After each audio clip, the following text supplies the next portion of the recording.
आश्विन मास के कृष्ण पक्ष की चतुर्दशी तिथि को विश्वकर्मा पूजा के नाम से जाना जाता है।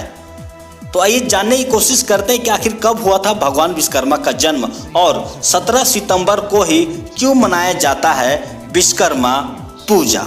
वहीं आज कोयलांचल के विभिन्न क्षेत्रों में भगवान विश्वकर्मा बाबा की पूजा काफी धूमधाम से मनाई गई। वहीं कोविड-19 से महामारी को देखते हुए आज यह त्योहार सादगी के रूप में मनाया गया। तो आइए देखिए पूरी खबर खलारी से हमारे संवाददाता कुमार गोविंद के साथ। असिस्टेंट मैनेजर ENM टकरा प्रोजेक्ट पे हम आज विश्वकर्मा पूजा का उपलक्ष्य है, लेकिन हम लोग हर बार की तरह इस बार उतना अच्छे से ऑर्गेनाइज नहीं किए हैं। बस एक जो हमारा फॉर्मेलिटी है पूजा करने का वो किए हैं और सब सुरक्षा के ध्यान में रखते हुए कोविड का सोशल डिस्टेंसिंग मेंटेन करते हुए हमने सब कुछ किया है। और पंडित जब यहाँ पूजा करा के चले गए हैं वो भी सोशल डिस्टेंसिंग मेंटेन करके ही सब लोग बैठे थे और अच्छे सब कुछ हो गया है।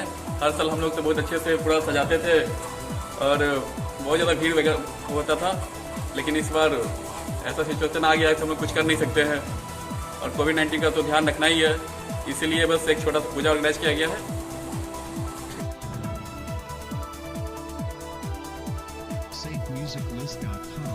आपको मैं बता दूं कि विश्वकर्मा भगवान की पूजा हिंदू धर्म में हम सभी हर त्योहारों की तिथि के अनुसार मनाते हैं। वहीं विश्वकर्मा पूजा चंद त्योहारों में से एक है जिसे हमेशा से ही 17 सितंबर को मनाया जाता है।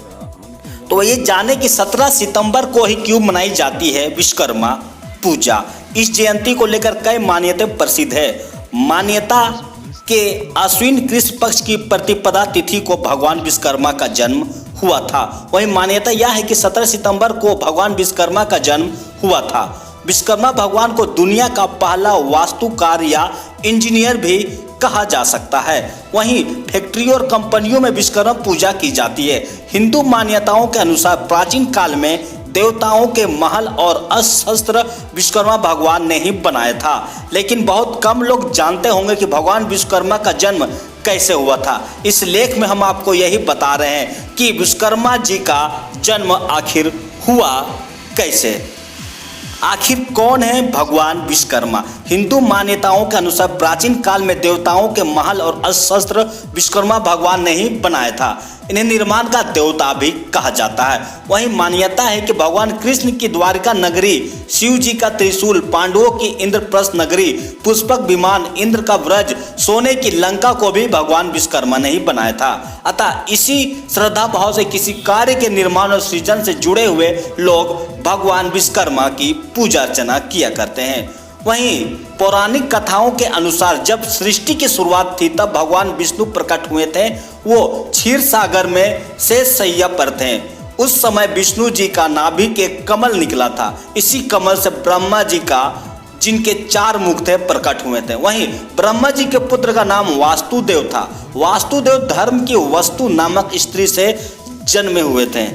वहीं इनके पत्नी का नाम अंगिरसी था। इन्हीं ने ही वासुदेव का पुत्र हुआ था जिनका नाम ऋषि विश्वकर्मा था। वहीं मान्यता है कि अपने पिता वासुदेव की तरह ही ऋषि विश्वकर्मा भी वास्तुकला के आचार्य बने। वहीं भगवान विश्वकर्मा अपने पिता की तरह ही वास्तुकला के महान विद्वान बने। वहीं दूसरी मान्यता है कि भगवान विश्वकर्मा ने ही विष्णु जी का सुदर्शन चक्र, शिव जी का त्रिशूल और इंद्रप्रस्थ नगरी, पुष्पक विमान, इंद्र का ब्रज, सोने की लंका भी इन्होंने ही बनाई